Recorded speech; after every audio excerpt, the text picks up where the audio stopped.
All right. Uh, I should I should turn my mic on before I start talking. Guys, we are back. The varsity team is back. This is the Shillan and Duffy recap show.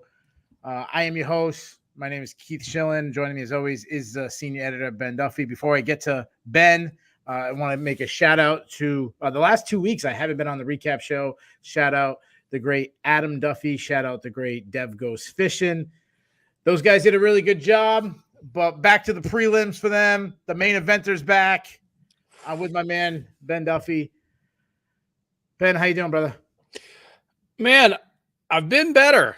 I mean, second week in a row that we've had a main event and early with injury, but this one far worse than last week. I mean, I'm sure we're going to get into it, but yeah, I'm still reeling a little bit. We just saw some bad stuff. I didn't even say we're recapping UFC London that just went down in is the O2 Arena. That's how you call it, right? The Yes. O2 Arena in London, England. This is being brought to you by Sherdog.com. We had, I think it was 13 fights. We're going to cover 14. all 14. I'm sorry, 14 fights. I apologize. 14 fights. Can I start with this and say, screw you, Ludwig Klein? Can I say that? And the reason why I'm saying that, I went 13-1, my man. No, dude, you picked Klein. You're 14 for 14. No, I picked Jones, didn't I? Or no, wait, I picked Klein. You picked Klein. I picked Klein. No, okay, I picked Klein. Yeah. I picked Klein. Yeah. I picked Klein. Yeah. I was close, and I switched my pick, but that's what happens. That's what I get. So we got to cover all this. Obviously, this card is full of Europeans, particularly fighters from the UK. Pretty much every single fight had, almost every single fight had a UK fighter. Every single fight had a European fighter. Yes. We'll start from the top, work our way down. Man. Oh, guys, I don't know if you can hear this. I do have it. It's like 95 degrees in New England. I have an AC, like you can't see it. It's directly right here. If you guys hear it, I'll turn it off, but I'm freaking dying. I literally was sweating, and I get excited as it is. Let's get right into it. Ben, back-to-back UFC main events have ended in injury. This one, I think, is even worse than last week's because last week you could actually make an argument that Yair Rodriguez caused this injury. Now, again, Curtis Blaydes kind of checked the leg kick, so maybe that had something to do with it. It doesn't look that way. It looks like just one of these freak injuries. I mean, we get them in every sport. I mean, I'm playing fantasy baseball right now. I got Jake DeGrom on the DL. I got Mike Trout on the DL. I mean, so what happens in every sport? I mean, I know you play fantasy football, beat me in the Sherdog championship 2 years in a row, but you know all about injuries.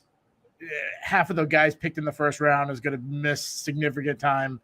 It happens every year. Why does it seem to have like a more of a sour taste when it happens in MMA? Like if you're watching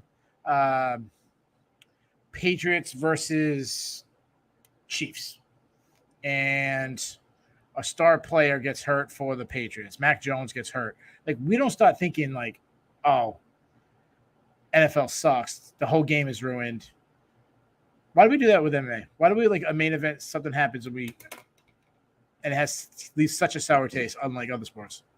I think there are two main reasons. One, it's an individual sport. Like Mac Jones getting injured, it hurts the whole team, but it doesn't ruin the whole team. And then we're talking about people who, at best, we see 2 or 3 times a year. And I'm not a doctor, and even if I were a doctor, that wouldn't make me Tom Aspinall's doctor. But if that's what it looks like, he for a year, and he may never be the same. Like if that's a complete detachment of his patellar tendon, which it kind of looked like from the way his knee looked and the way his thigh muscles kind of reacted, that's bad. Yeah, it looks terrible. Obviously, me and you are not doctors. We've seen things like this where a guy's going down and it looks really bad, then it's not as bad. When a guy's getting taken on a stretcher and they're putting that like compression thing around your knee, yeah, it's really bad. And I tweeted towards Aaron Bronstetter saying,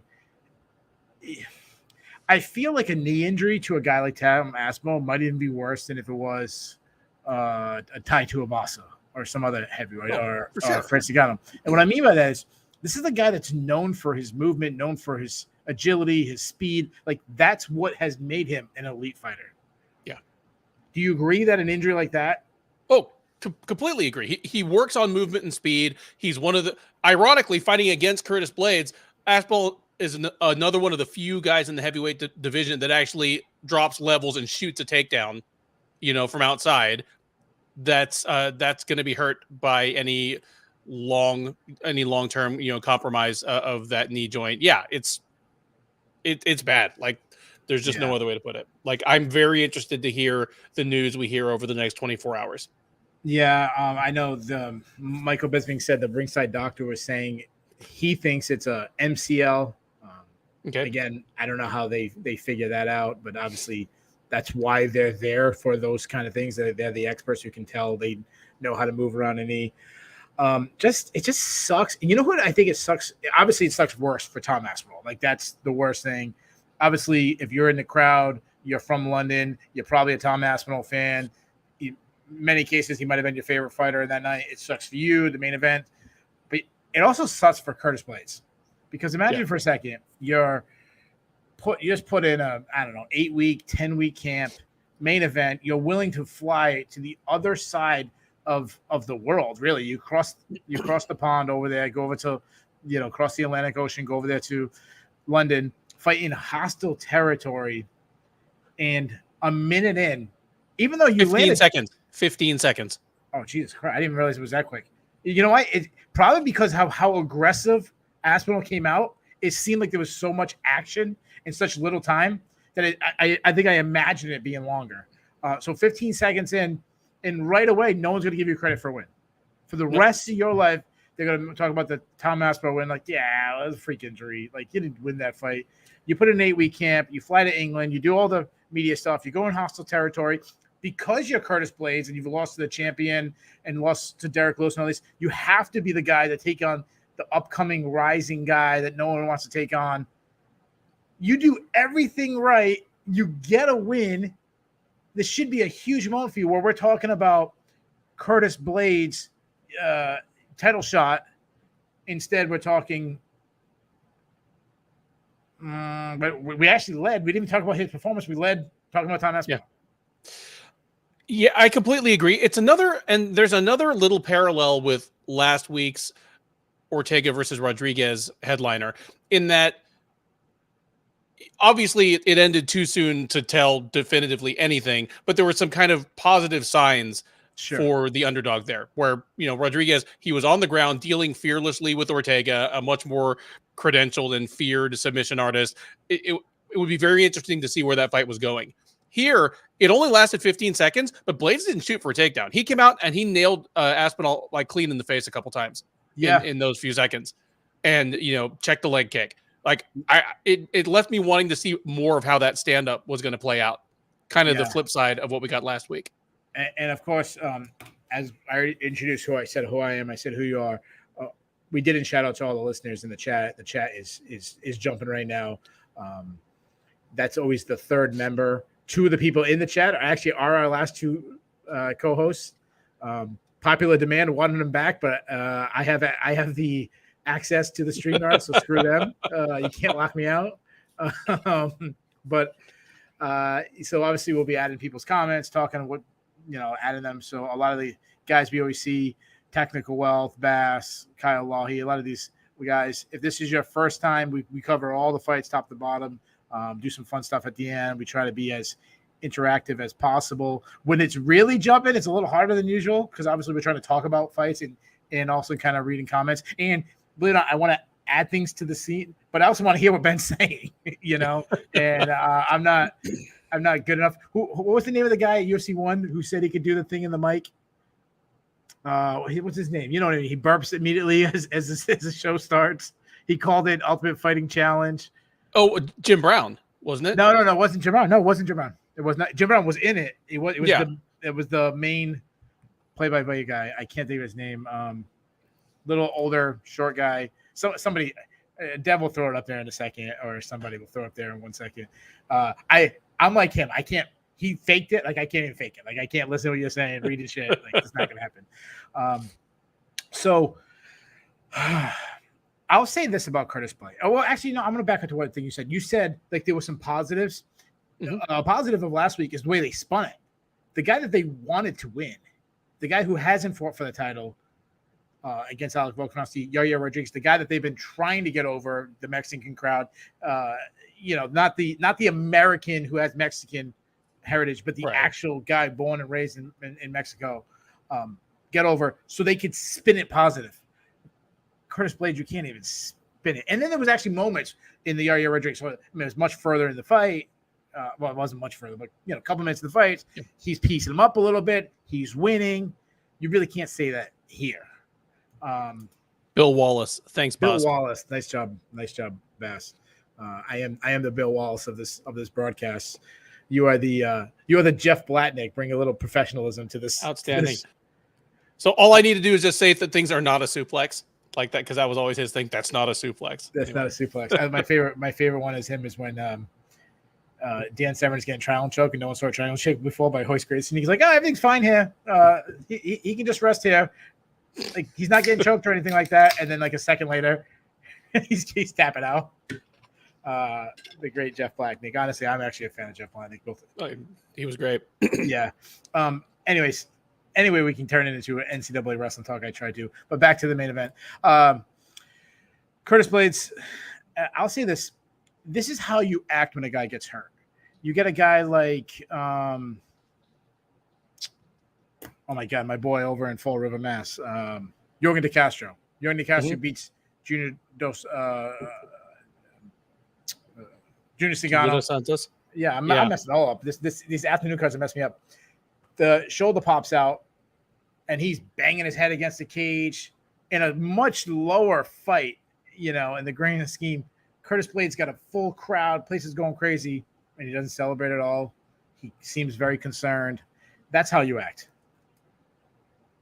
Yeah, I mean, he's a solid dude. He was probably disappointed for himself. Like, that Jorgen De Castro was just like, yeah, I beat a legend. I don't have to go mop floors at like a junior high school in Fall River on Monday. I don't know how he felt about it, but with Blaydes, who's still thinking about himself, okay, what's my path back to a title shot? This did not help him as much as a definitive win would have, obviously. Yeah. Thank you to Keith J for joining the show for the first time. If you guys are just watching live at home, jump in the chat, man. It's a lot more fun. We don't bite. Everyone's really respectful. Dirty Rag 22 is defending Jorgen De Castro, say he wasn't supposed to win. Like, come on, he wasn't that huge. Like, come on. It was a washed up JDS. Like, come on. It wasn't like he beat Francis Ngannou. But yeah, all right, fair enough. Good enough point. I don't know what else to talk about when you have a fight in 15 seconds. One thing I'll say, it's obviously 15 seconds. Were you surprised at how aggressive Tom Aspinall came out? And do you think that was a good strategy? Yeah, I'm not going to second guess that after the fact. He tends to come out pretty hot, and it's always worked for him in the past. That's not what lost him the fight. So that doesn't bother me at all. Yeah, it's one of those ones. It's like, it's always hindsight. If he starts landing and pieces up, and Curtis Blaydes never gets out of first gear because Aspinall's on him, pieces up and knocks him out, it's great. But if Curtis Blaydes drops down right into a reactionary double because you're coming on so hard and you get taken down, you're like, oh, well, how stupid is that? So yeah, I kind of feel the same. Listen, guys, I'm trying to find something to talk about the main event. Help me out.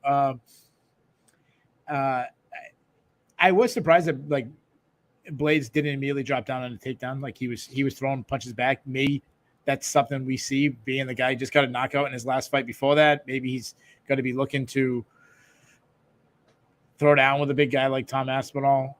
Maybe that's something we're going to see. I don't know. It's so quick that it's hard to really know.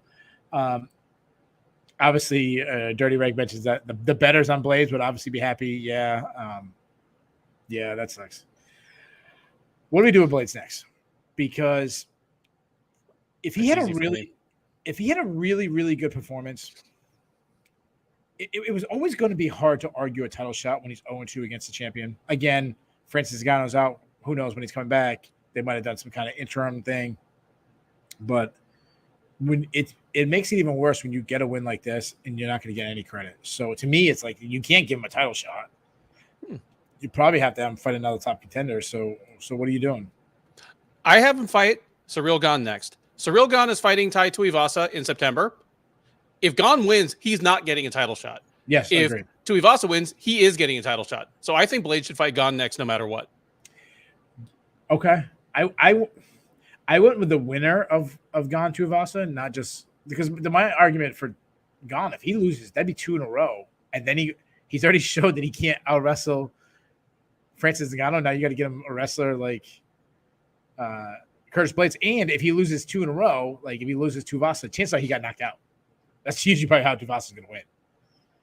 So, yeah, you'd be really burying Ciryl Gane, which maybe you move on from. Maybe he's lost 2 in a row. You kind of do throw him to the wolves.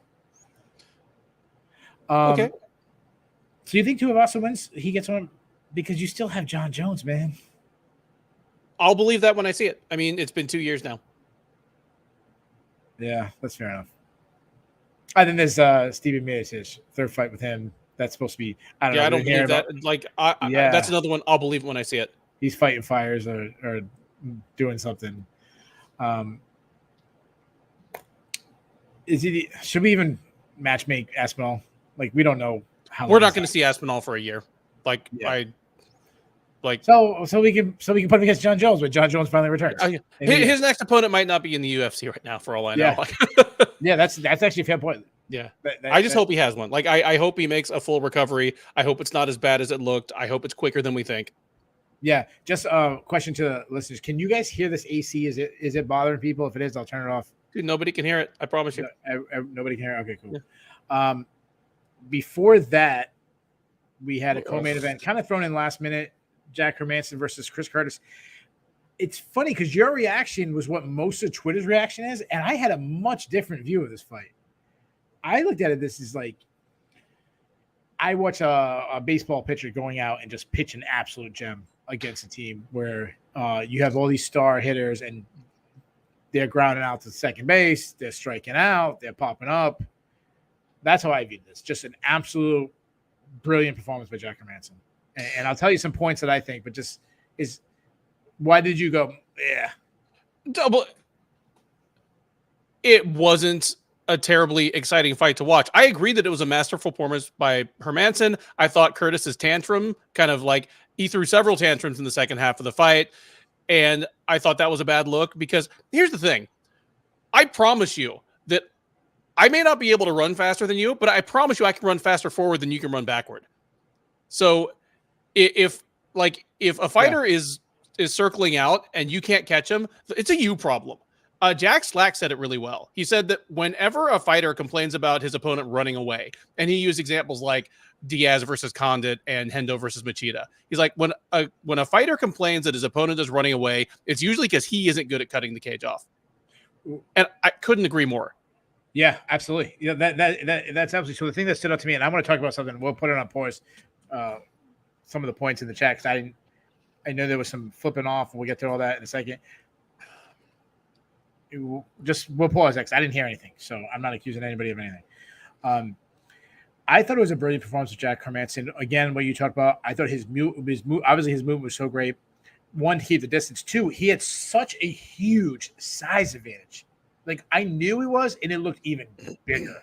I mean, obviously, Chris Curtis, a former welterweight, moved up to middleweight. Again, I'm not saying the power or anything like he's done this side. I mean, he's smaller, but like he can still bang. But when he can't get inside, he's going to struggle. He had Curtis following him the whole time, as you mentioned, instead of cutting him off. I think Curtis started cutting him off about 1 minute left in the fight. Yep. He started getting aggressive. But also what I liked that Hermansson was doing is not only was he forcing them and kind of keeping them in first gear the whole time, he was jabbing them. He had so much variety. He'd be like jab. Next would be a high kicks. Then it was a little check hook. Then he's throwing a calf kick or the calf kick over and over again. That I thought was really impressive that he always kind of did, like, besides Curtis chasing him. Curtis never knew what was coming on him. He was never even didn't seem comfortable at all in this fight. It came to me at one point, I think it was in the third period. I said Curtis, really the whole time. A couple things happened. The first round, we've talked about this in the past. One thing that Chris Curtis did on the regional scene was that he was gun shy a lot. A lot of times he was gun shy. And I talked to him about this before. And I think it really was the pressure of, I'm trying to make the UFC. I'm trying to be perfect. And he was so worried about like messing up. And then actually he got to the UFC when he went on a couple of losses, went on the PFL, went the other thing, almost like gave up on the UFC dream. And like, I'm just going to be this like good journeyman, win as many fights as I can. And then he started having good performances, and that's how he got brought in. And of course, some of it's right place, right time. We obviously know that. But with his lack of volume and chasing him, like a couple things stood out to me. It's like really it changed where Chris Curtis's only chance of winning was landing one big shot and knocking Jack Hermansson out. And really, to Jack's credit, he hasn't been hurt a lot. I mean, Cannonier hurt him. I can't think of anyone else who really hurt him. I'm sure there's somebody else, but like recently, Cannonier hurt him. And you're not going to out-volume Jack Hermansson. You're not going to out-grapple Jack Hermansson. Not that there was any grapple in this matchup. It really limited what Chris Curtis could do. And that's why, to me, it was such a good performance. He put up a 30-27 on a top 15 ranked fighter. Yeah, and I agree with you about Curtis, because the thing is, and there are a bunch of comments in the chat right now about, he's not ready for prime time. He is what he is. I mean, he's a 30-some fight veteran coming in. He's a guy that I thought he'd never make it. I mean, I remember in the PFL playoffs, he retired twice in one night. Like, I was like, well, this is over. I picked him to win this one. You and I differed on 3 picks. Of the 3 we differed on, I got 2 of them wrong. You got just 1 of them wrong. But so you had a good night. Anyways, you had a really good night. Yeah, I went 12 of 14. You went 13 of 14. We both had a pretty good night. That's why you always have to watch. It's pretty easy when the card's full of like minus 400 favorites. Like I'm not flexing here. But we don't. When we have a bad night, we don't really throw our record out there often. Yeah. I figured that because he had like knocked out several much bigger guys. I mean, Brendan Allen is roughly the same size as Jack Hermansson, and Curtis bounced into range on him just fine, clipped him with overhands. Just Hermansson is a much better, more disciplined striker than Brendan Allen, and he's got a better chin. And yeah, he just made Curtis impatient, and it was a masterful performance by him. Kind of a rough look from Curtis. Almost all of the chat here is about the extracurricular stuff afterwards. I watched the second half of the main card here on mute. I'll have to wait to see what actually happened, what was really said. I'm not going to jump to conclusions, but yeah. So the listeners in here, again, I'm doing things. I'm tweeting. We're tweeting out the recap. I'm setting up the recap. We're doing things. I didn't hear what he said. Obviously, Curtis got really upset. Hermansson admitted that he said something. He said something, adrenaline, something blurred out. I don't know if he said F you, this. Some people are saying he said the N-word. I really hope that's not true. Yeah, same. I hope that's not true. Well, 1, we don't want that in society anyways. But 2, like, Hermansson seemed like it's such a nice, likable guy. Yeah. You know what I mean? I like the controversy up to a point. That we'll have to hear. Have to confirm if Curtis said that. And I want to hear multiple people say they heard it. I don't know where the listener is getting from it. Bass is saying he never said that. Again, I hope. I didn't want to ignore what the chat was saying. Let's matchmake these guys for a second. Doesn't feel like we learned too much about Jack Hermansson. Jack Hermansson is a top 10 guy who can beat really good guys. He really has the skill to beat almost anybody in the division on any given night. So he's fought so many guys in the division. What would you do with him? Well, they asked him immediately after the fight if he still wanted the Till matchup, and he seemed to be open to it, even though he's like, I'm worried Till's going to fall out again. But Till is still coming off 2 losses, whereas Hermansson is coming off a win, even if it was like a makeshift win. I want him to fight somebody coming off a couple wins, but that is still kind of a lateral move. I'm thinking of like the winner of Gregory Rodriguez and Anthony Njokuani in a couple weeks. Wow. Like that's that. Whoever's winning that, you're using him as the, because I always think about a ladder. There's always somebody has to reach down. And he's fought so many of the people ahead of him and on the same spot on the ladder that, let's get a guy that's on a winning streak, because Rodriguez or Njokuani, whoever wins that, is going to be coming off 3 or 4 in a row. They've earned a shot at kind of a top 10-ish guy. I like that. Yeah, and it's funny because they don't have the name value that a Darren Till does. Yeah. But at this point in their career, it's probably a tougher test, especially facing the winner of that matchup. Yeah, I mean, either of those guys has accomplished more at middleweight than Till has. Yeah, I'm gonna flat out.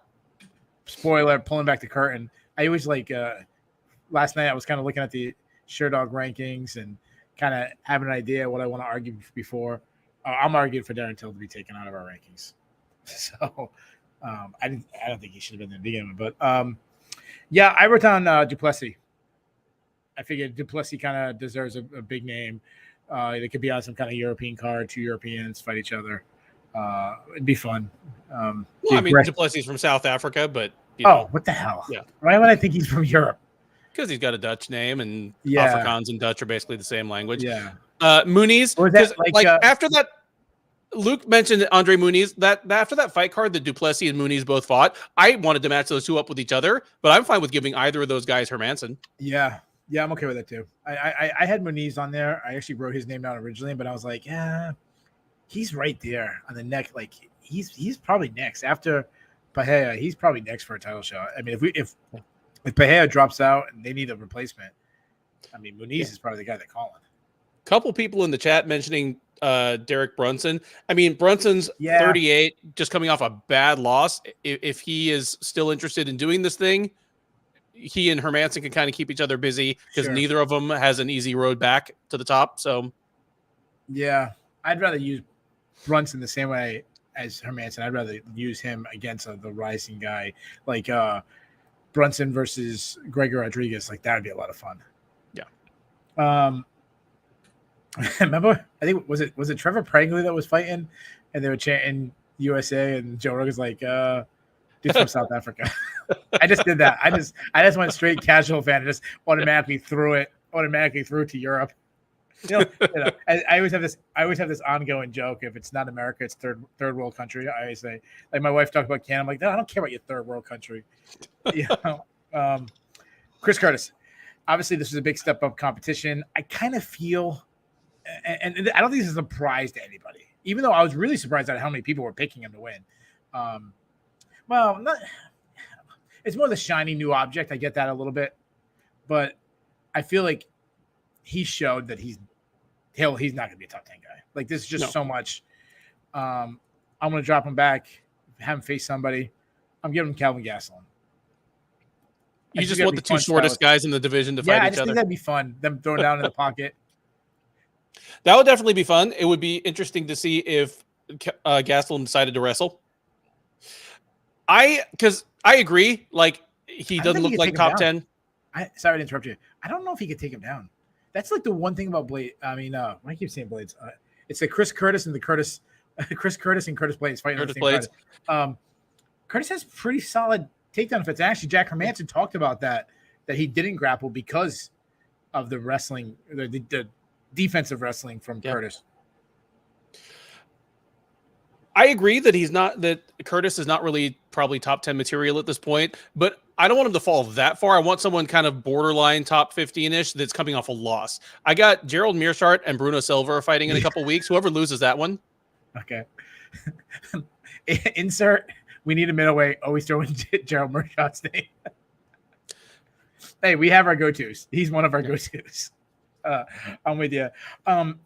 So those were the main event and the co-main event on paper. But they weren't the main. They weren't the main event of the evening. They were the post limbs. Yeah. Should we skip the Gustafsson Krylov fight and kind of put Paddy and Molly together? Should we do that? Let's go ahead and do that. Yeah, let's do it. That's why not. Paddy Pimblett took on unless we want hold on unless the listeners might drop out after that, but we might want to stretch it out. We might want to leave Molly to like after the Bulls and the Bears, But Paddy Pimblett versus Jordan Levitt, battle of two grapplers. Paddy Pimblett got a second round submission. I will say this, and my view on Paddy Pimblett hasn't changed. I've always been like, this guy has star potential. He doesn't have star ability. That doesn't matter. Jake Paul is the biggest name in boxing right now. So I don't care about that. He did show me something tonight. And what he showed me that his grappling is really legit. When you say what you want about Jordan Levitt, like Jordan Levitt's a good like submission artist. To take the back of Jordan Levitt, to put him in multiple submissions, like it wasn't just he caught him one time in a transition, you got lucky. No, he had him 3 or 4 times in submissions, then takes his back, gets the sub, how he blocked the arm. I think it was really, really pretty. So I'm impressed. I thought it was a great showing from him. I agree. This was a setup fight for him, I thought. Okay.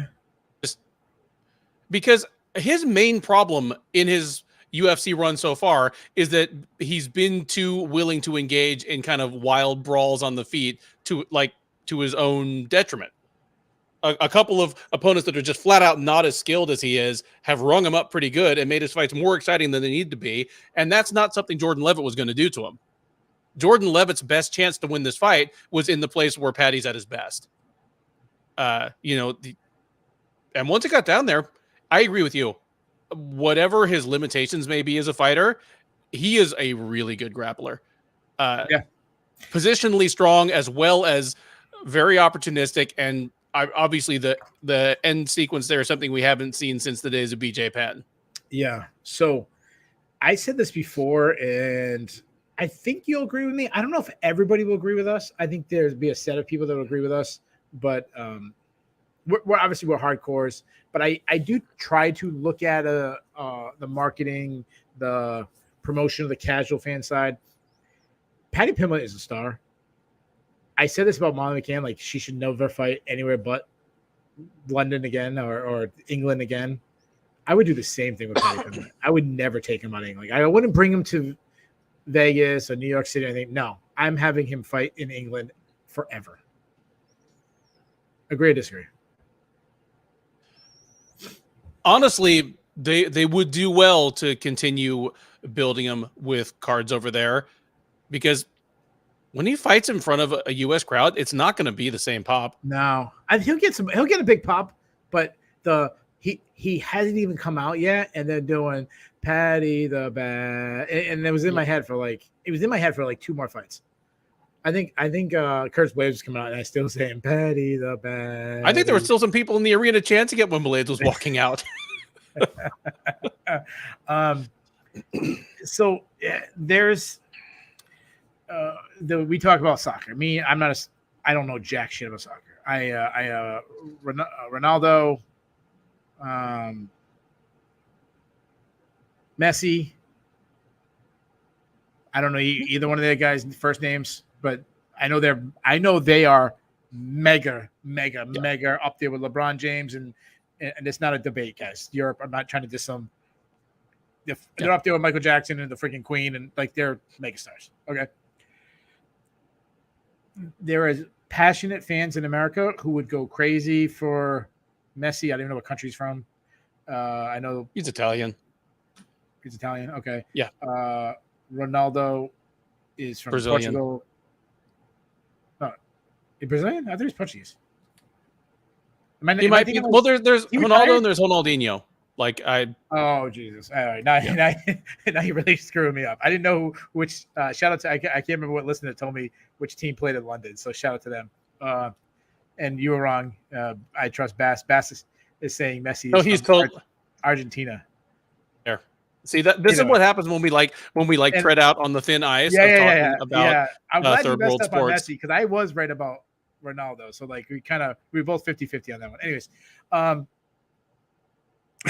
sure the European fans are hating us. Hey, listen, dude. If I was talking about Tom Brady, you probably wouldn't know some of you guys wouldn't know what I'm talking about. Anyways, so my point is, it would be a big deal for them to come and play for the New England Revolution. I remember when David Beckham came and actually, I think was in the he played somewhere in one of the American teams. It was a big deal, but it's not the same as them playing in their home country and their crowd and the European crowd and the Brazilian crowd and the Portuguese crowd and all these crowds. Like, it's different. Don't take him out of England. It's not going to have the same reaction. It'll be fun, but like these cards to me, I'm not even European. I forgot which one of our listeners said in the preview, like how pumped they get for European cards. I do too, because it's so much fun. I'm not even there. Like, yeah. Hey, Sherdog, send me out there sometime. What the hell? Like, no, Ben's going to make sure his ass gets out there before I do. Anyways, so, like, come on. It's really fun. I would never take him out of England. And is there anybody who disagrees with me? Anybody who thinks, like, no, his next fight needs to be in Vegas or Australia or wherever? Put it in the chat. I'll throw it up on the screen if you. Yeah, my thought is bring him over here for like a big pay-per-view at Madison Square Garden or something when he is in a like title eliminator position if he ever gets there. Okay, so yes, I'm saying that guy has to fight him. Like he's fighting Charles Oliveira for the title. Sorry, Oliveira or Islam Makhachev. Somebody go over there. Let me ask you this: so Conor McGregor is the biggest star in sport. Yes, obviously. Take out Conor McGregor. Is there a more marketable star right now in MMA than Paddy Pimblett? Probably not. I'm not saying by skill. He's what right now. He is what the UFC was hoping Sean O'Malley would be by now. Which is funny because O'Malley's fighting better guys than he is. Yeah. O'Malley has accomplished more, but I mean, frankly, Pimblett's got a little bit more of a winning personality. Yeah, he's likable. I didn't like him. He's very likable. Like I like him. Yeah. Yeah, I was trying to think like right now in MMA who's a bigger marketable star than Paddy Pimblett. I don't know. What do you do next with him? Got to take a step up at some point. Next week, got Rafael Alves and Drew Dober fighting. Give him the winner of those. Why do you hate Paddy Pimblett? I don't hate Paddy Pimblett. You like him. Dev goes fishing. I want to bring something up here real quick because he says Paddy seems like he just stayed 15 forever. That is what it is between the mop top and like the no tattoos. And both of those, by the way, he said he does both of those things to make it easier for like littler kids to like tell them apart from just all the like shaven headed, like tattoo covered fighters. Smart. That and the kind of like goofy celebration. He really does come off just kind of like a star high school quarterback. Yeah. You know, and being that he's from the UK with the Beatles haircut, the early Beatles, obviously, when they first arrived, the Ed Sullivan Show and the hair like that. Yeah. I don't know if he would be as marketable if he was from another area. If he was same look, same style, but he was from Russia or Australia, like the haircut goes with England. He's doing everything right. Yeah. So I'm doing okay. I'm doing the sleaziest marketing, sleaziest matchmaking. He's getting a step up in competition. Okay? What are you doing? He's fighting a bigger name. But we all know he's not getting a big step up in competition. I'm doing the opposite. I'm feeding him cans forever. I'm giving him Clay Guida. And somebody else in the chat stole my thunder. I'm giving Clay Guida. Just imagine Paddy the Badly coming out. The crowd's booing Clay Guida. Guida's jumping around like crazy. His friggin' brothers slapping him and shit. The place is booing him, and then the face off between them two. And honestly, I'm making it a fight night, and I'm making it the main event. The stare off, hoping that you get a Diego Sanchez kind of type of stare off with Clay Guida. That's what I'm doing. And I'm marketing it as the big step up. Oh, you're taking on UFC legend, future Hall of Famer. There's so many wins, blah, blah, blah. Like, that's what I'm doing. Wow. I mean, is there a point at which Tell me how sleazy I am. would? I mean, are you looking towards building him as a legitimate contender at any point? Like, how many wins are you going to let the guy string together? I think eventually you have to, but I'm going Jake Paul route as much as possible. Like I'm bringing back like BJ Penn. I don't know. It's a shame Cerrone retired. Yeah, bring back Donald Cerrone, Jim. Actually, I don't know. I'm probably staying away from Jim Miller, but yeah, don't. Yeah. Before we move on, Joe Lazon. Joe Lazon. There you go. That's a good Luke. That's a good one. Joe Lazon. One thing I thought was really cool with Paddy. This we talked about being likable. He talked about his friend who committed suicide. He had a nice, message about guys don't hold back your feelings. I think it was really nice, especially to have a big moment like that to bring awareness to such a big point. And I know I agree. I know I speak for everyone at Sherdog. I know you would agree with me. If you need help, please reach out to people. Anyways, it's okay to not be okay, guys. Yeah, there you go. There's a sentimental part for me and Ben.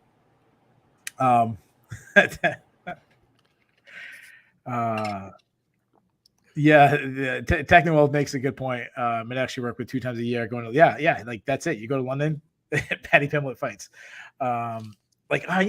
He's going on tour. You want to put him on tour? Okay, Liverpool, Manchester, London. I don't know. Maybe you get him outside. He goes to Scotland or something. I don't know. Let's hold off on Molly. I can't. I'm a little too excited. I'll calm it back down for a second. And a few people have been talking about like the whole teabag thing. That was the worst teabag I've ever seen. He looked like a 2-year-old. Showing that they had to go to the bathroom. Yeah, in fairness, Jordan Levitt knew it was coming, so he popped up as quick as possible. Yeah. So good awareness on him, because if he did that second, when a guy gets tapped out and they take that second when they exhale and they lay back and oh fuck, if he did that, he was getting those right in the mouth. Then you're getting the taint right on. Yeah, good awareness by Levitt. He popped up really, really quick. Technical Wealth saying create the Euro UFC Euro belts. What's funny? I don't hate it. I don't hate it. Nope.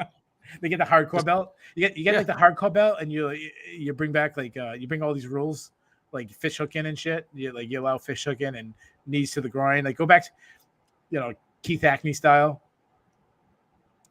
All right. Talk about Keith Hackney. And washed up fighters. Alexander Gustafsson returned to light heavyweight, took on Nikita Krylov, and got absolutely ran through first round TKO. Good showing by Krylov or terrible showing by Gustafsson? Yes. All the above. We knew that Gustafsson was, if not shot, badly deteriorated. It was valid to ask what his level of commitment and motivation was at this point. And as inconsistent as he is, Nikita Krylov is absolutely not the guy you want to go out there against if you're not at your best. If you haven't trained as hard as you might have, if you're not sure whether you want to do this anymore, a guy that just throws hard, unpredictable offense and is kind of a fast starter, that's not the guy you want to go in there against. Yeah, Krylov blew through him. Yeah, absolutely.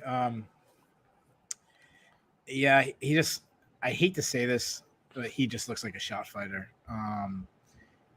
Kyle Lawley just said that, he basically can't take shots anymore, and that sucks. I think of the Krylov strategy. Krylov always comes out very aggressive. If you haven't fought in a long time, it might take you a couple minutes to kind of get in your flow. Krylov didn't give him a chance. As you mentioned, Krylov didn't give him a chance to get in his flow. He's eating. I mean, one of the first punches thrown rocked him right away, dropped him. Then he finished him up. I think those uppercuts couldn't miss. Dev texted me, and I wanted to kind of talk about this live on the air. He said his downfall, his going from one of the top fighters to pretty much done, is up there with Tyron Woodley, Tony Ferguson. I think of Chuck Liddell, Henan Barrow. Are you thinking of Gustin like in that round? Like if he keeps fighting, we could see a 5, 6, 7 fight losing streak. Yes, you have to go a long way down the ladder before you find a fighter that I am confident that Alexander Gustafsson would beat. And that's in an extremely depleted, aging light heavyweight division. And you even have to go a little ways down before I'm not worried that he's going to get hurt real bad. Yeah. Yeah. I mean, well, here, just okay. Take a guy that's dangerous but never even been ranked, like just like an Alonzo Menafield or Ryan Spann. One of those guys could ice him exactly like Krylov did in about 2 minutes. Yeah, I think Spann would starch him right now. I think the only way, if you want to give Gustafsson fights where he could win, you got to go. All right, so it looks like Keith stepped out for a moment. In the chat, you guys already seem to be talking about next possible matchups. Kyle Lawheed kind of spitting on Krylov, trying to match himself up with Oezdemir. Hey.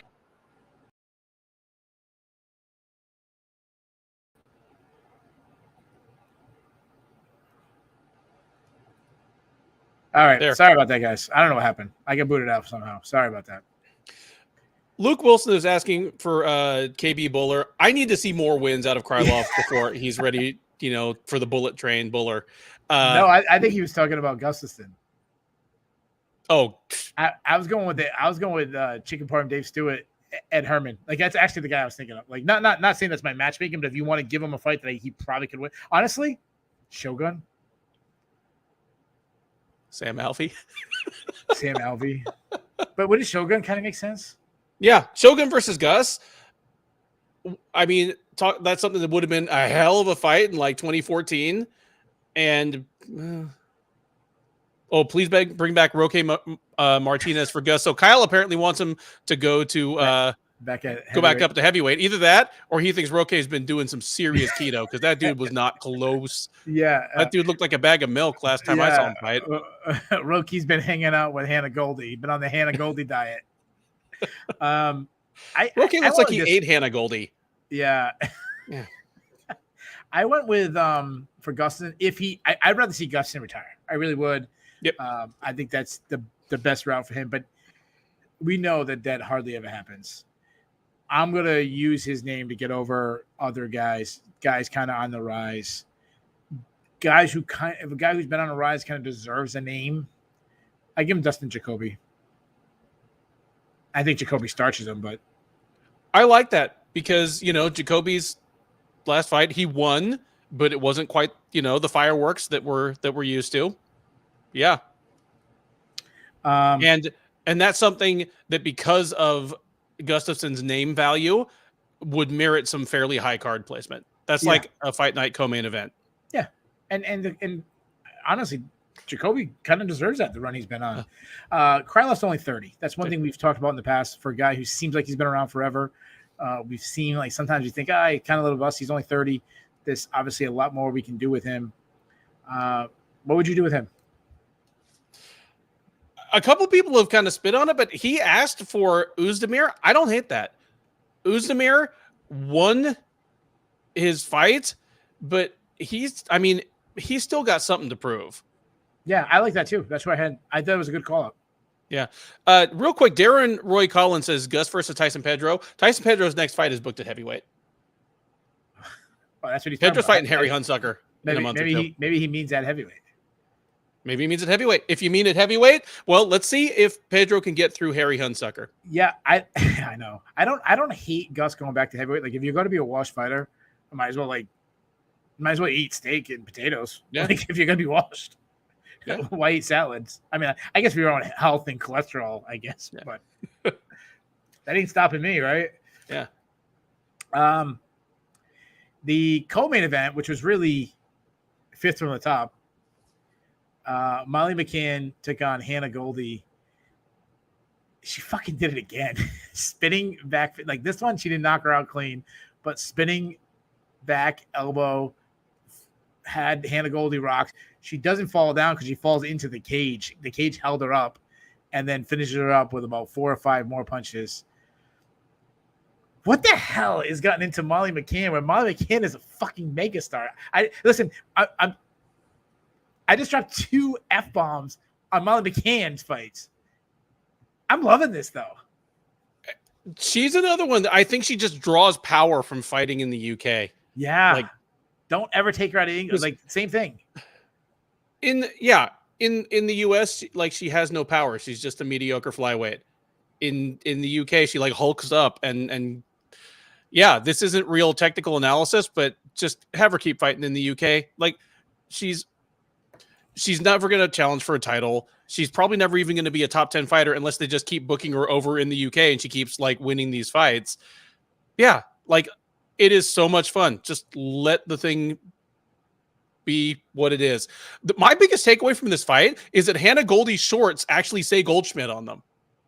I'm not going to repeat my joke here. If you didn't watch the preview, just watch the preview. But I was just kind of surprised that they, put her actual full last name on there. Yeah, so I know their teammates, Molly McCann and Paddy. Can they just pretend to date each other, just like in the public, like just pretend to be boyfriend and girlfriend, so they can just be MMA's Bonnie and Clyde or Wild Bill and Calamity Jane or what? Like, I'm loving this British. To me, they're the like royal couple. Like, forget Kate and Prince Harry or whatever the hell, whoever it is. I that's how bad I am. I don't even know who's is that the right? That's the one, right? Prince Harry and Kate. Like, screw those guys. Like, let's make them the prince and the princess. It's Philip and Kate, isn't it? We're bad. I'm bad at this. Like, let's knight them. I forgot who it was. I think it was Tactical said let's call him Lord Paddy. Yeah, let's when they go out in public, they don't have to really date each other, but just out in public they have to pretend to. They don't have to kiss, just hold hands a little bit. I'm loving it. Pretty sure Molly likes girls, so like it definitely wouldn't be a real thing, but yeah. Okay. But Paddy might like girls too. So either way, we can make it work. Molly versus Eubanks. Yeah. So Molly's been on this run, and there has, besides like take away the spinning back elbow, excuse me.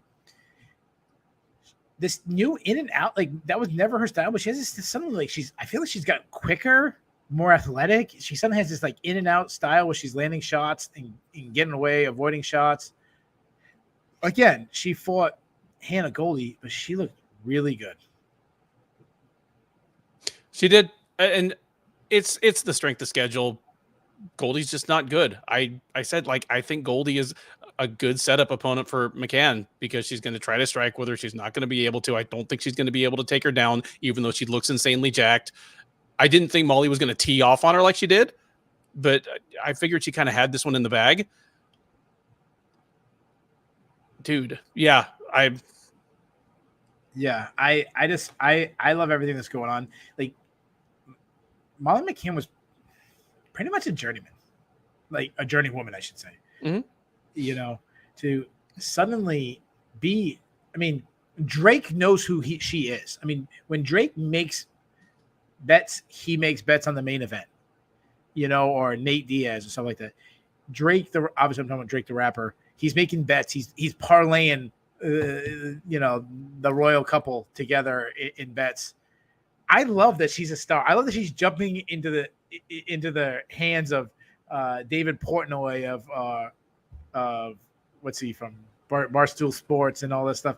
Like, I just love that everything that's going on with Molly McCann. I don't know why. I just love it. Like, I love that she's a megastar. Yeah, it's a fun ride. It's a fun ride while it lasts. Yeah. Well, so same thing. She has the role. The furthest she can go is like Liverpool or Manchester or something like that. Who are you matching up with? Antonina Shevchenko. Yes. Yeah, that's a good one. I wrote down Joanne Wood, but yeah, Shevchenko has got the little bit more name value. And if you have her beating up a Scott, like, it's going to be hard, it's going to be harder for the crowd to get 100% behind her. Yeah, that's true. Good call. Yeah. Yeah, I like that matchup there. You could have really go like tomato can, like Kyle Lahi threw out Marina Moroz. through Agapova before that. Whew. Like just really like beat up, like you just get her wins, just beat her wins. Before that, Volkan Oezdemir took on Paul Craig. So wasn't everything happy for the UK? Paul, he won by unanimous decision. Paul Craig's run, it was good while it lasted.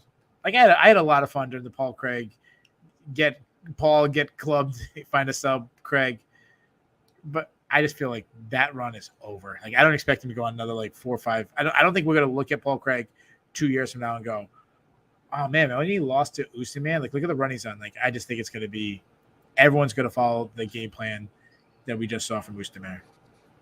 Yeah, it said something that these two guys, that Oezdemir and Craig, are almost never in a bad fight, that they managed to collaborate on a fight that was kind of bad, but it's all down to Craig, because once Oezdemir kind of sniffed out what he was doing, Craig did not have a plan B, and he was just reduced to pulling guard in the third round where everybody's slippery and the dude knows exactly what you're trying to do.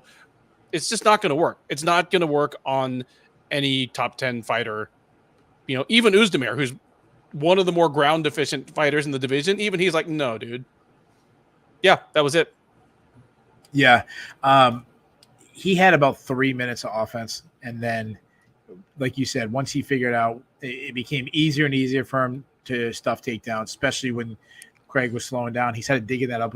He kept getting the underhook. He was catching the underhook coming in. I also think the reason why the fight was kind of boring, it was because Oezdemir had to fight boring. And it was very smart how he fought. He didn't – obviously, it was a classic sprawl and brawl style, but everything was short, never overextended in his shots, never went for this huge knockout, never tried to land this big blow. It was just short little shots, just touching them. And I said this before, and I'll say it again. Paul Craig was always going to have a limit because of his lack of wrestling. He has jiu-jitsu skills, and this is always for really anybody – to be an on your back, Hoist Gracie playing in my guard style of jiu-jitsu, there's a reason why that doesn't work anymore. It was fun throwback seeing Paul Craig do it, but overall, like, I'm kind of sad that it's over, but I just expect this to continue. Yeah, I agree. There are certain fighters he'll be able to pull this on, but he's not going to mount another 5-fight win streak again. Yeah, so we both already matched him up with Krylov. What would you do for Craig? Obviously, I was talking about Oezdemir and Krylov. Yeah. Being that we're talking about Craig, what would you do with him? Well, Craig, regardless of what we think of his ceiling having been met, he's a top 10 guy coming off a loss. Yeah, I don't think he can take too much of a step back. He needs another at least borderline top 10 guy coming off a loss. I want Da Un Jung that just lost to Jacoby last week. That'd be fun. It's two huge dudes. That'll be yeah, two huge dudes. And I wonder if all the Craig antics, some of that be lost in translation with Jung. It does make you wonder. And then I just thought of that right now because I went with Maxim Christian. He's on a 2-fight winning streak, but I wonder if you need someone who speaks English to kind of get into it with him a little bit. And Craig, honestly, keep the Craig in the UK too while we're at it. Kyle Lougheed wants Craig to get knocked out by Jimmy Crute in the first round again. They have some fun grappling stages if it went that way. So that was the main card. The prelims were god awful. Yeah, they were horrible. Winner of Walker versus Kudalaba. Craig's probably gonna submit those guys, especially Walker. Like I could see Walker knocking Craig to like next week, and then diving right into a triangle. And then as Paul Craig's brain is rounding Wednesday into Thursday, he's pulling off an armbar. Yep. All right, let's get to the prelims. The only fight I got wrong on the entire card, Mason Jones took on Ludwig Klein. Ludwig Klein got the decision win. I'm sold. Like the one thing I was worried, Ludwig Klein one fight has terrible takedown defense. Next fight he has great takedown defense. I wasn't sure if he had the takedown defense. He has it. I'm sold.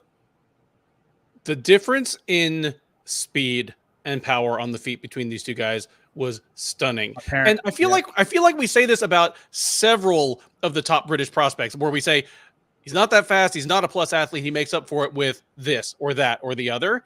Here, Jones just didn't have an answer. Klein beat him to the punch and especially to the kick over and over and over again. Yeah, West Coast said Jones was overrated. He's still young and it's still early loss, but there was some glaring signs. Like I think West Coast might be onto something a little bit there. Agreed. Because if he didn't have an answer for this speed, lightweight is full of dudes. That's right. I mean, I'm not even talking about like the Rafael Fiziev level once you get all the way up there. I mean, dude, Drew Dober is hanging around just outside the top 10 probably, and he could do exactly the same thing Klein did to Jones. I also don't like his fight IQ going in the third round when he jumped guard. Now I know what he's thinking. He's trying to get a submission, find something to happen. But here's my argument, and this is probably your argument for open scoring. People have heard me say I'm one of the very few people I don't like open scoring. I like how it is. I'm not saying I like the scoring of fights, but I actually like the open scoring. I'm sorry, I don't like the open scoring. I like close scoring. But if I'm Mason Jones, is there a better chance heading in the third round? Is there a better chance of me pulling guard and getting a submission, or maybe I won the first round? Like, what was there a better chance of? Because the first round was pretty competitive. I scored it for Klein, but I kind of saw Jones winning the first round. Yeah, but when he jumped guard, you knew he was going to spend the next 4 minutes or whatever time it was on his back. He ended up getting up a little later, but yeah, he spent like 3.5 minutes on his back. I just didn't like it. Like I thought you could have had a chance to be one round each heading into the third. Yeah, it was a weird decision. Like I agree, you kind of put it down to fight IQ. But you had a nice call on this fight. It was a good read. Klein was a pretty sizable underdog, which was I didn't pick Klein, but I did. I was saying that I thought the odds were way off, so good on you to jump on that. Nice call. I felt like we both kind of called this fight pretty well when we talked about wrestling. Mark DeCasey might show up as he takes. Why was the UFC booth so surprised at this? 2 fights in a row now. Like, it's exactly what he did in the last fight. And I didn't mention that he beat Demir Hazovik by decision. It was 100% a wrestle match. DeCasey getting takedown after takedown, huge moments of control. I said this on the preview, and I know you kind of agree with me. DeCasey's striking is overrated. His grappling is grossly underrated. Yes. And Wrestle DeCasey is the better fighter. He's going to win more fights with his wrestling. Yes, it keeps his own chin off the gunnery range more, and it leverages his strengths because, well, his strength is his strength. He is an incredibly robust dude. He's. I mean, this card broke the UFC record for takedowns in a single event, and it did it by the time the Pimblett-Levitt fight was over. Wow. Like, it did it, even before the co-main and main, but a lot of that was DeCasey. Yeah. I feel like he took Hazovich down like 20 times. Yeah. And the thing is, the more he wrestles and more people have an idea that he's going to wrestle, actually it's going to open up his striking. It's going to make him a better fighter. Like, he'll start landing shots because he'll start worried about his takedowns. So he had a little losing streak, or, had a couple hiccups. He's kind of was viewed as a little bit of a bust for a guy who came in with a lot of potential. Well, he's got back-to-back wins in dominant fashion. I will give the commentary team a little bit of credit, as they were kind of bashing him a little bit because there was a lot of laying and praying. Like, he wasn't looking to advance position. They mentioned about him being in closed guard and just burying his head in the middle of his opponent's chest. Some of that's on his opponent for not trying to open up his hips and get a submission or scramble. Some of that's on the ref for allowing it to happen. So He's trying to take the least amount of damage he can. There's your position. Yep. Yeah. Absolutely good job there. Yeah, I like Curry Ninja MMA. That was the. I apologize if I said the beginning of that wrong. Yeah, just Mark DeCasey is now on a winning streak. Before that, the return of Nathaniel Wood as he took on Charles Rosa. This was a frustrating fight. Really? Well, I thought this was as easy, like the most. This is exactly what I expected. It's like when you watch a movie with your wife and it's a romantic comedy and you're like, oh, okay, so they're dating each other. Okay, when they're gonna find out the big secret the guy has or the girl has, and they're gonna have a big fight, and at the end they're gonna get back together and they're gonna apologize and that they fell in love and all this nonsense. Like that's exactly how I felt this fight was. Like I could write this movie. This is exactly how I expected. I expect to see Nathaniel Wood beat the shit out of Charles Rosa for 15 minutes. And see, that's the thing to me. It just felt like some women's flyweight fights where one fighter is completely dominating. You know it within 45 seconds, but you also know that there's probably not going to be a finish. Okay, like, oh man, I'm just going to lock in and watch Charles Rosa get his ass kicked for 15 minutes, aren't I? Yeah, that's a good point. Yeah. Dude, by the third round, like every single one of Wood's kicks was like knocking Rosa off his feet. Yeah. Let me ask you this. So Wood looked really good. Are you feeling good about Wood moving forward? Because he moved up a weight class. We haven't seen him in a long time. He looked really, really sharp. He looked fast. He looked controlled. He was picking his spot, accurate. You mentioned the calf kicks. He's just knocking them over. Are you feeling good about Wood moving forward? Or is this more of, it's Charles Rosa? I like this as a test case for, okay, yeah, Nathaniel Wood is not going to be undersized at featherweight. I like it for that because Charles Rosa is a pretty good sized featherweight. He's a pretty built guy, and Wood wasn't particularly undersized next to him. The rest of it, the way the skill disparity broke out, no. I mean, he started crushing Rosa's lead leg within the first 45 seconds of the fight, and Rosa literally never adjusted. Yeah, but that's Rosa. That's Charles Rosa every fight. Yeah, that's what I'm saying. That's why there's a limit to how much this raises Wood's stock in my mind because it's Charles Rosa. Yeah, Charles Rosa will get demolished in a grappling match and continue to look for takedowns and stuff. Like that's Charles Rosa. Do you remember when Joe Rogan had the conversation, a very famous conversation with Brendan Schaub, and he's saying like, "Hey, I'm concerned for your well-being. You really should retire. I don't want to see you fight anymore." Yes. I think it's time for someone to have that same conversation, like someone in New England or someone down in Florida have that same conversation with Charles Rosa. Maybe. Speaking of Schaub, I saw Schaub on Wednesday. I went to the One Championship presser in LA, and he was there. Okay, that's cool. And I took him aside and I said, I think for your own good, you should probably stop coming to these pressers. No, I didn't do that. Probably should stop doing comedy. For everybody's good. Yeah. I don't really want to see Charles Rosa fight anymore. Like not just cut. I just don't want to see him fight anymore. Like not even back down to CES or something. No. Before that, Makwan Americani took on Jonathan Pierce, and Jonathan Pierce had a fantastic showing, won by second round TKO. This JSP kind of living off the GSP thing. I was so impressed with Jonathan Pierce. He looked great. If I told you this guy who fought tonight lost to Joe Lozon recently, somewhat recently, would you believe that?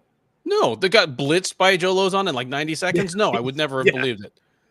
I mean, he looks sensational. I mean, he's winning scrambling, good scrambling moments against Americani. He's throwing up this rolling Kimura to reverse position. Really, really good. I want to talk about something. I like that he was landing shots in spaces as anytime there was moments. Dev messaged me and he asked about how do you feel about him going for elbows instead of a sprawl. I'll give my opinion in a second. What do you think about that? I liked it just fine. You can't always judge these things based on the outcomes, but you know me, like I'll always come back to, I like fighters trying to punish people for trying to take them down. I think that's the underrated other half of takedown defense. Yeah, it's one of those ones like I think like a football team going for a screen.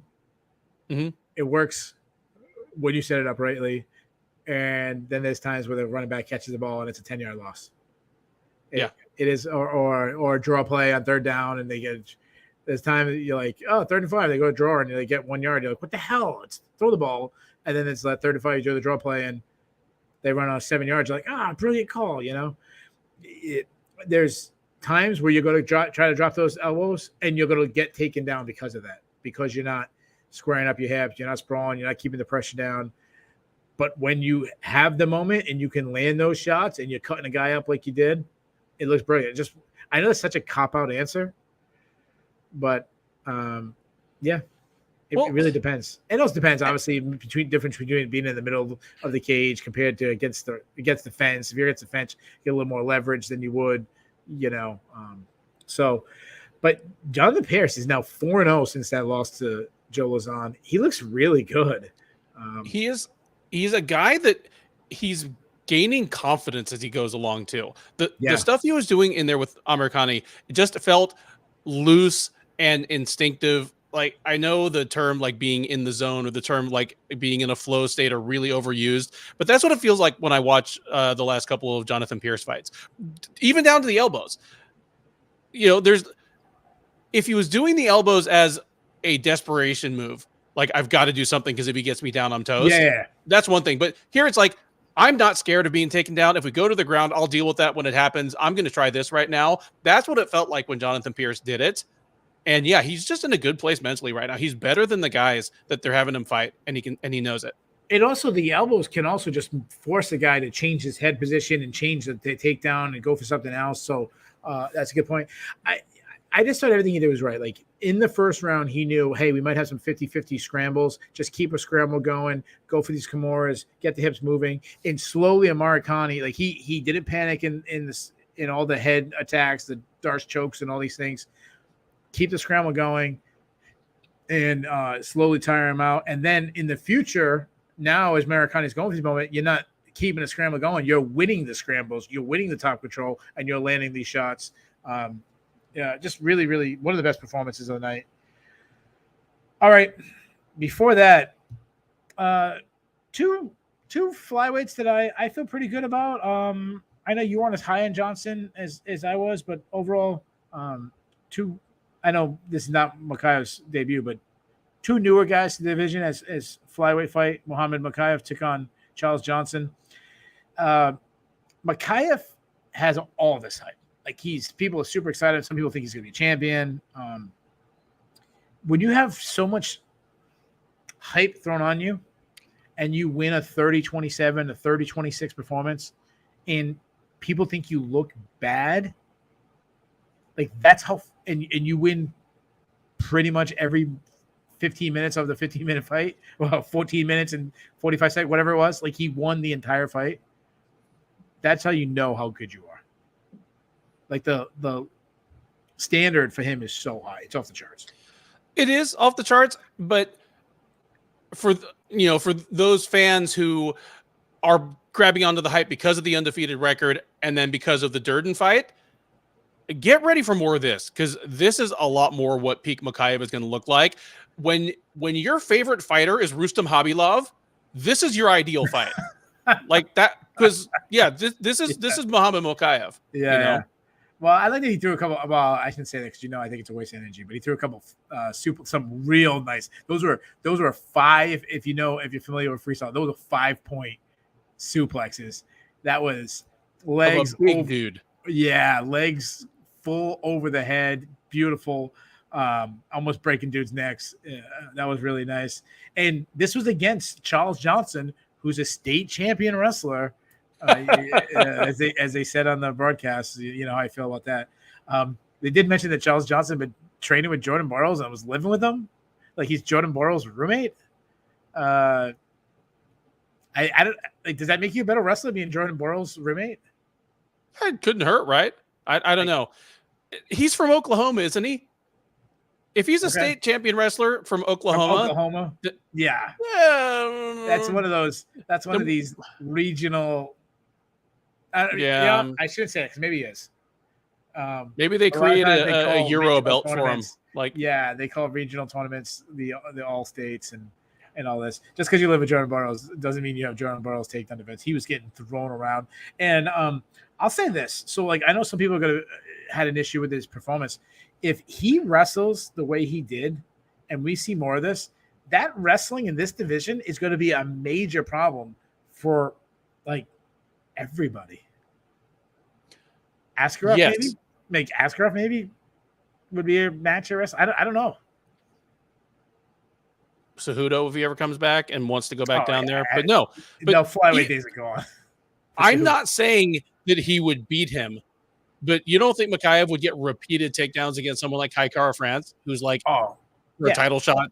Yeah, in the near future. Yeah, he'd have to worry about the power shots coming back, but the actual coming in on his hips and throwing him. Like Kai Kara France, he would have suplexed him tonight. Yeah.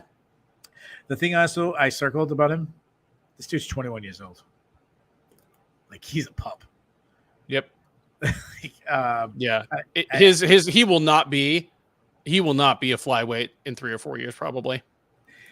I hope he is, because that's a really good point. He really hasn't even come into his adult body yet. Yeah. I'm gonna slow roll him. And the reason I'm gonna slow roll him is he has star potential because he has the personality. We saw get in the guy's face, really intense, sunglasses during media day. He lives it up a little bit. This division has never had a star. The only thing that had a star was maybe Cejudo, and he left the division immediately, or pretty close to immediately. I'm giving him Bruno Silva next. That works for me. I'm not throwing him right to top 10 guys. I was thinking Francisco Figueiredo. If he, I know he's fighting in a month or so, but if he won that one, but no, I like Bruno Silva just as well. Yeah. Yeah. People want to talk about the haircut. Okay. What do you want to say about his haircut? I don't know. All I know is it's like he had a little half of a green afro mullet in the back and then some weird shit in the front. Those ones calling it the worst haircut in the UFC, they might not be wrong. It's incredibly bad. Okay. I don't know what else to say about it. It's a terrible haircut. My wife cuts my hair, so I shouldn't talk. I have no style. So. Really? If you just let your beard grow up to the same length, you've got the Dagestani, foreguard thing. Yeah. Yeah. No, I do. My beard is growing out. You can't tell? Yeah. All right. Before that, Jai Herbert took on Kyle Nelson. I like to pat my back when we give a really good calling on a fight. Like when we got one right. I feel like I got this, even though I picked the winner right, I feel like I got the fight wrong because I thought this was going to be a banger. I thought we were going to have a slugfest banger, and we had a low output sparring session with a lot of clinch fighting. Not a good showing, I thought, from either guy, especially Kyle Nelson, as he started fading in a fight that he really, if he doesn't slow down, he probably wins. And what I didn't like about Kyle Nelson is he was winning with the calf kicks. Every time he throws the calf kicks, he's getting, not only is he landing it, you can see the pain on Herbert's face, and he kept trying to grapple the guy who's a better grappler than him. It made no sense to me. Just terrible fight IQ. I thought the fight sucked. I don't know. I got nothing else to say about this fight. I'm glad that Herbert got a win, but this was not the kind of win that was going to remind us of why he was an exciting prospect. Yeah, this one was dull. This is the fight where I realized that we were in trouble on this card. Yeah. I remember oh shit, what media member was it? I don't remember what media member was, but a guy tweeted out when it came to the Mason Jones fight. The fight right before I sucked, I forgot what it was, but he goes, I guarantee this fight's gonna be exciting. And I'm like, if this was not, let's just turn the shit off. And then it was like a terrible fight too. So 2 of the fights that we thought were gonna be really exciting, pretty crappy. Before that, I think one of our best picks too. Victoria Leonardo beating Mandy Baum. I was really surprised. I mean, I said it on the broadcast. Both of us were on the underdog of Leonardo. I was really surprised that she was an underdog. Yeah. I thought it was a really good. I thought we broke this fight down perfect. We said that she's going to be she's going to outvolume her. She's going to get to the clinch. She's going to overpower her. And that's exactly what happened. Yeah. On the few moments that they fought at Baum's preferred distance, she was stinging Leonardo. Like anytime they were at kicking range, Baum started nailing her, but Leonardo was smart enough just to either crash the pocket and start throwing punches or just run her into the fence and mash her. Yeah. Or she'd get all the way out, reset herself, looking jacked as ever, by the way. Look, she looked jacked. I don't want to tell you. Listen, I understand that she was on the same card as Hannah Goldie, and nobody looks as jacked as Hannah Goldie. Like, I'm always crazy impressed with I actually almost forget how jacked Hannah Goldie is.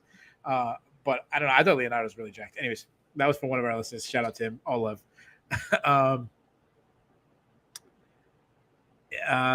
Yeah, I think you're right on the range. She fought in the range of Leonardo.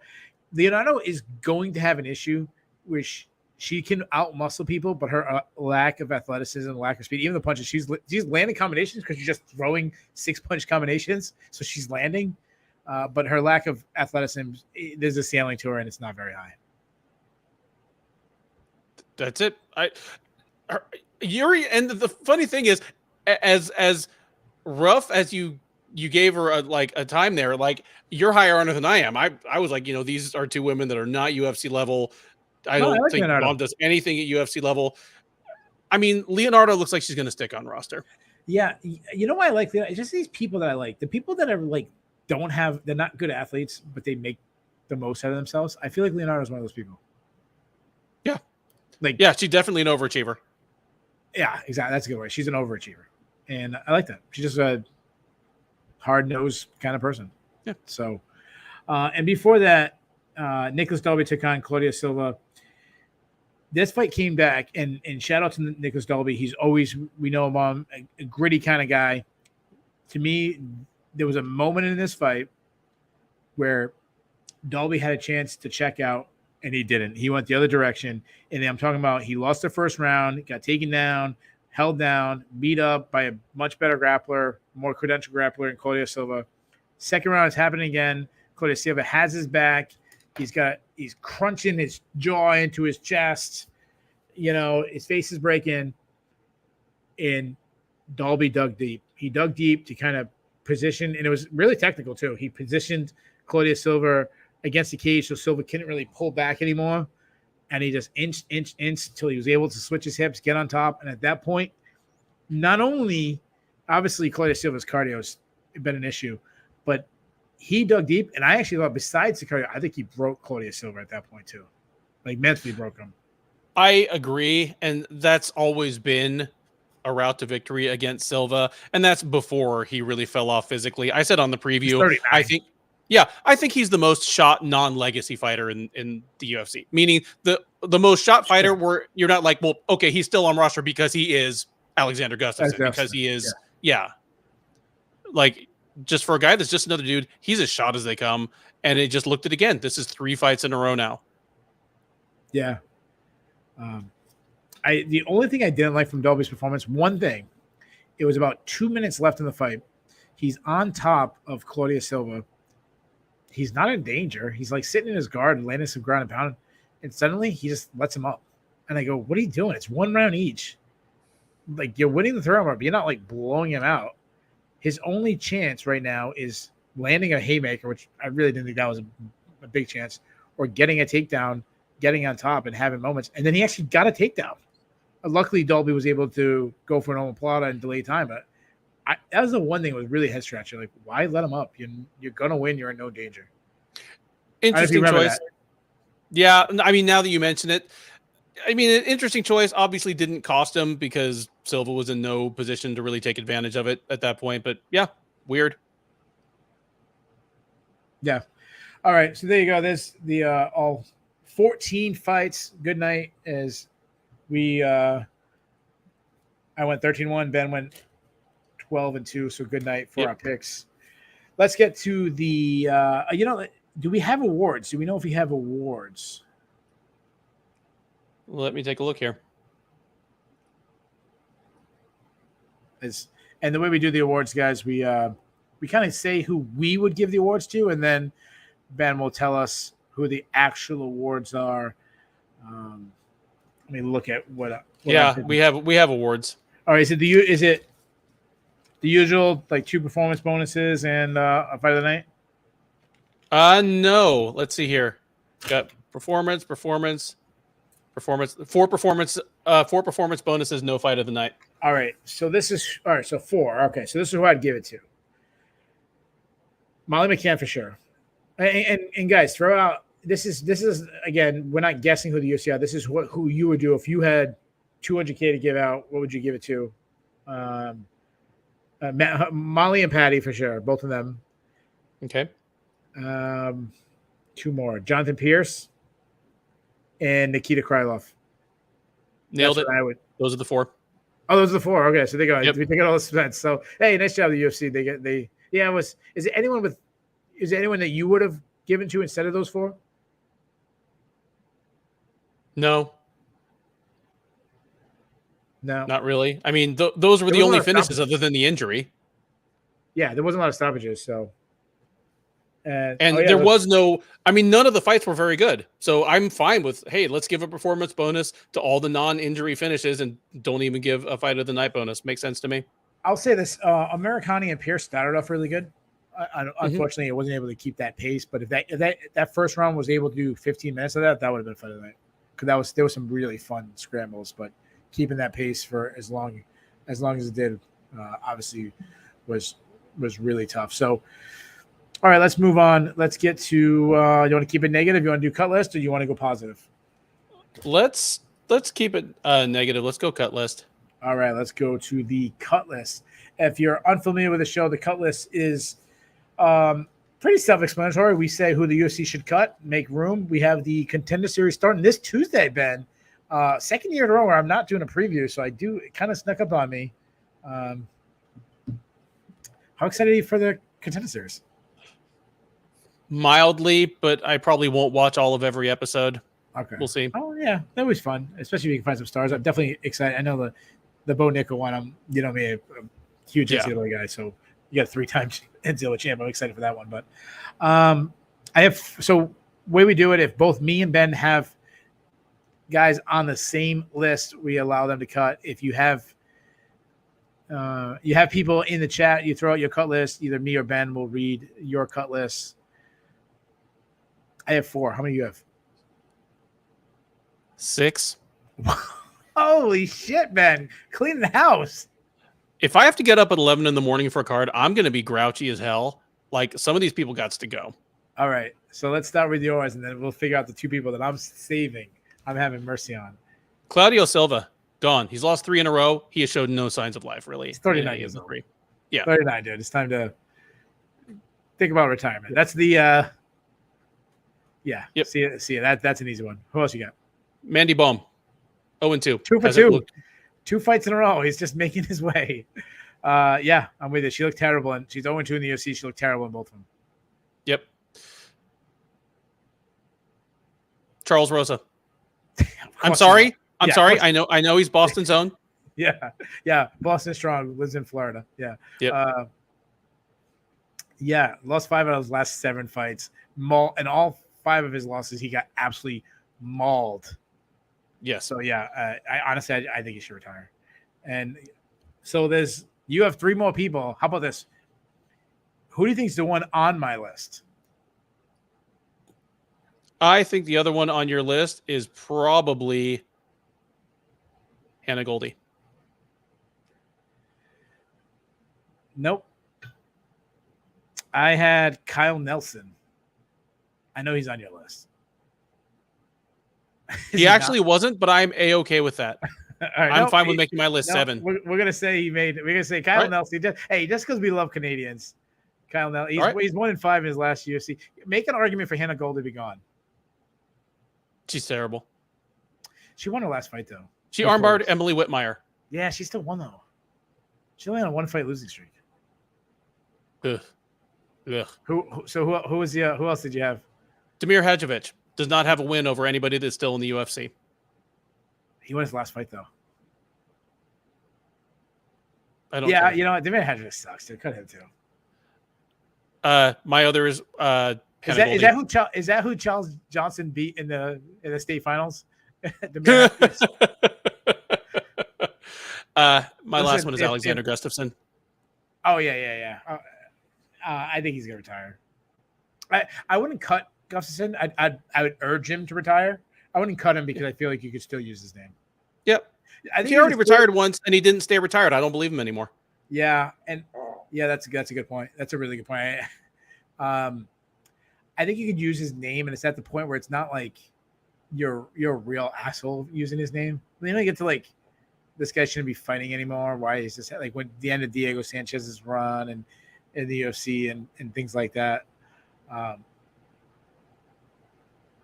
But it's getting pretty close to that range. So I'm giving the former three-time light heavyweight title challenge. I'm giving him a little bit more rope, but yeah, I can be convinced. Let's see who else threw some cut lists out there. Bass said Rosenbaum, Goldie, and Silva. So he had a very similar list to yours. And then he threw out Nelson. So everybody's cutting people. You want to read some? Oh, well, higher low 1000 is like coming to Rosa's defense. He's like the most entertaining tomato can ever. I will say this. I mean, his fights usually are fun, win or lose. But my thing is, does 145 need that? 145 isn't exactly hurting for like people. I got an idea. Hey, I got an idea. Charles Rosen moves up to 155. Boston, New England, going to England, take on Paddy Pimblett. Oh my goodness. Pimblett would style on him on the ground so hard. He gets like twisted and stuff. You know what's crazy? You know why? He was talking about fighting for a title recently, Charles Rosen. Like he kept saying like, my dream is to be a champion. And like there's guys who obviously that's your dream, but like you have to realize it's not going to happen. Yeah. Like I actually kind of believe him. Like, he beat he beat Kevin Aguilar. I think it's the Kevin Aguilar fight. He was like talking, I'm going to be a champion one day. Well, what? I mean, he's probably got a lineal LFA title now then. Yeah, that's true. Let's see. Luke Wilson is cutting Rosa, Hadzovic, Silva, and Nelson. Technical Wells, Gus, Rosa, Silva, Nelson, Baum. Technical Wells is cutting people too. Yeah, I mean, just we're gonna have a whole flood of new fighters. Like the Contender Series is gonna sign literally 25 or 30 people, and someone's got to make room for him. And Sam Alvey will still be on the roster somehow. He certainly will. All right, let's get to the Bulls and the Bears. The Bulls and Bears are stock market refs, and things going good. It's a bull. Things are going bad. It's a bear. We do it hockey style, 3, 2, 1. I got a shitload on my Bears list. So I'll let you go first so I can cross some of them off. You want to do Bears or you want to do Bulls? I mean, we can do Bears.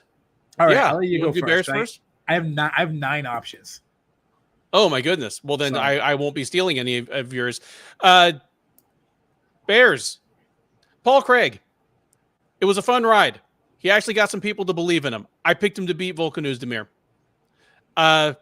But I think we saw what his ceiling is here, and it's borderline top 10. He can sneak up and beat a top 10-ish guy occasionally, but he's not going to string together enough wins once he gets past that point to really get into the title picture. So, sad to see that. Sorry to interrupt, Ben. And obviously the listeners throw out your Bulls and the Bears. And Bulls and Bears, please. Number 2, Chris Curtis. Again, it was a fun ride. He slugged his way into the middleweight top 10. And there's a chance that he still has some staying power here, but he's going to need to make some adjustments, and he's in the old dog, new tricks phase of his career. I mean, he's new to the UFC, but he's not new to MMA. Like, I've watched this guy bounce around regional promotions for a long, long time. So definitely a rough moment for him. My number 1 bear, UFC main events. It feels like most of them this entire year have been disappointing in some way or another. And then 2 in a row with freakish injuries, and this one even worse than the other in that there was even less fight and the injury was even worse. Yeah. That was actually all 3 of them were on my list. So I'll go with Alexander Gustafsson. He's lost 6 out of his last 8 fights. He's lost 4 fights in a row. He's lost in multiple weight classes in back-to-back fights. And a big thing is we talked about on the previous show, like we both weren't that high on him. We both picked against him. And now we're saying he shot. But we also said that, hey, he's probably the biggest name still in the division. And this division is really shallow and it's really winnable right now. Yeah. And we said, like, it's not on the realm of possibly this guy being a champion one day if he had anything left. Well, he doesn't. So his stock is completely shattered. How about non-English UK fighters? Mason Jones and Paul Craig, obviously UK fighters, but they're not English. One represents Wales, one represents Scotland. I apologize if I screwed up UK and Great Britain. If I screwed that up. You got that perfect. Okay, I got that one right. Okay. Yep. Wales and Scotland are both part of the United Kingdom. They're not England. You described it perfectly. Yeah. No, I knew they were in England. I didn't know if I screwed up the Great Britain part. 0-2. So good night for English fighters, but not for other UK fighters. Yep. And my number one is a English fighter, main event, Tom Aspinall. You headline in the UFC. You win this fight, you might be fighting for the title. Instead, you blow out your knee. Just terrible. The rest of your country celebrating. You're in a hospital. Just terrible for you. So Tom Aspinall, his stock has gone down. You want to read some of the guys' list for Bears? Yeah. Bears. Technical Well says Paul Craig, Jordan Levitt, Chris Curtis, and Mason Jones. So kind of all ones that we mentioned. Charles Johnson's hair, says Dev Goes Fishing. Blaydes' tribal tattoo that matches his haircut. I don't know. I like people that work to a theme. Aspinall's knee, definitely the biggest bear of the night. Yeah. That's what we got. Let's go to the Bulls. So these are obviously the ones who had a good night. You want to be on the Bulls list. I'll go first this time.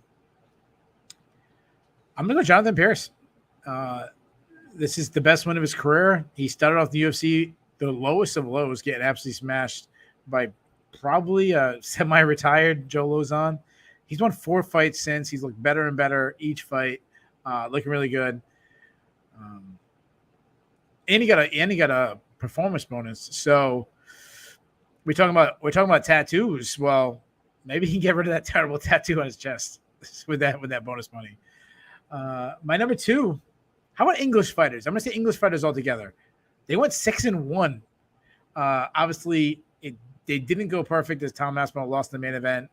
But of actual fights that went down, they won all 6. So, and my number 1, I'm going to kind of get into my list twice. I'm going to go with Molly McCann. I mean, back-to-back spinning elbow knockouts. Drake's betting on her. Dave Portnoy's jumping her in.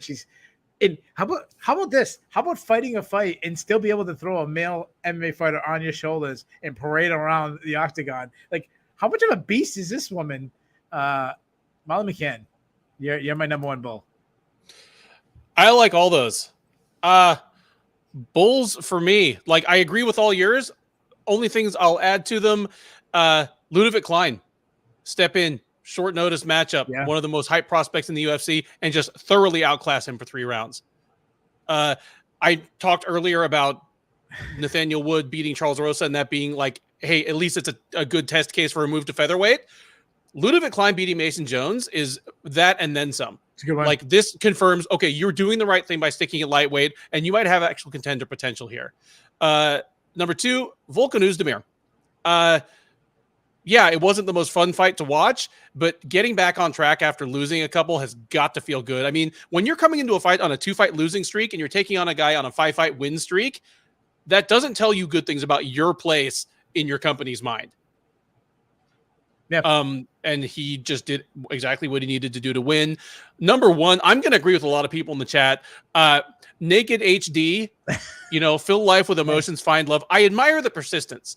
Because the first time we cut them, I'm checking it out right after this. So. Yeah, I'm going straight there. It may be the official Russian cam whore site of the Shillan and Duffy show. We'll have a new sponsor. Who knows? Well, so we gotta get that sponsor. We got to get my Chicken Parm Dave always throws out my where's my Sam's Cola. Hey, we get you on all the time. And also, how about the?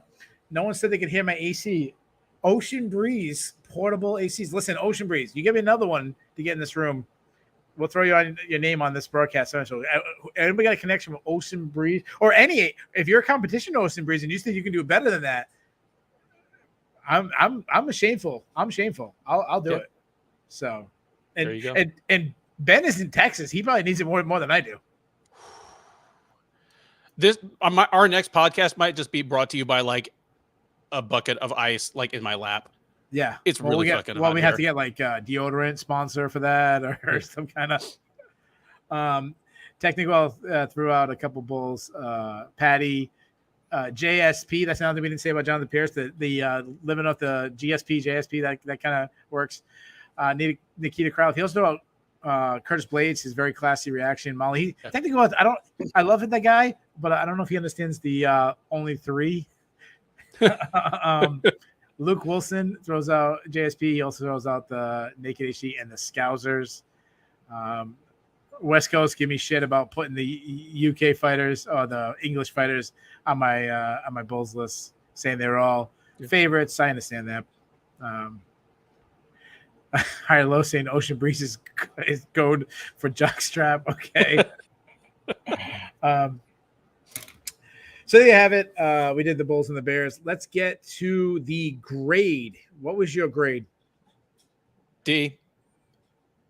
I mean, there was no fight of the night. That's all you need to know. There were some individually fun moments, but this was the Pimblett and McCann party on an otherwise just terrible card. This was a terrible card. Wow. It would be if this same card took place in Vegas, I might have given it an F. Like that's a good point. Main event was actively depressing. The undercard was awful to watch. Yeah. There were two really fun fights, and they were mostly fun because it was Pimblett and McCann in front of an English crowd. Yeah, anytime I'm not staying up till like 3 a.m. doing the recaps, I always grade on a curve.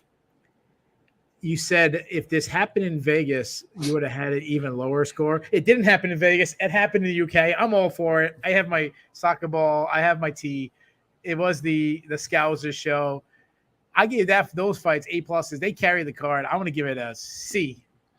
Just because of those two moments. And I understand you giving cards a better grade when you're not up until 3 in the morning. But because I'm a third shifter, if I'm getting up much before 4 p.m., like I start to demand more. Like, why am I awake right now? Yeah, I'm awake to watch like Jai Herbert and Kyle Nelson. Like, oh, yeah.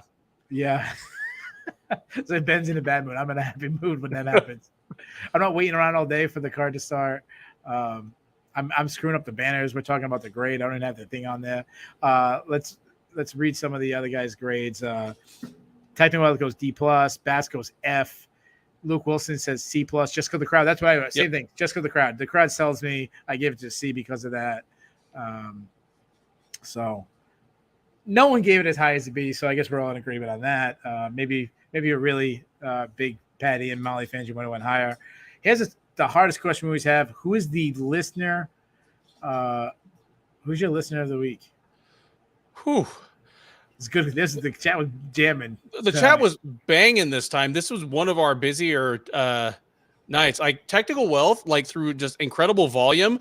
Yeah. West Coast always brings this really kind of like hostile and confrontational attitude. It's still respectful. It's civil, but it's hostile. He keeps us in our place, man. He's It's like Pride era Vanderlei Silva. I'm not here to make friends. Like I'm gonna follow the rules, but I'm not here to make friends. Right. So I'm gonna give it to West Coast, just showing that there's no hard feelings.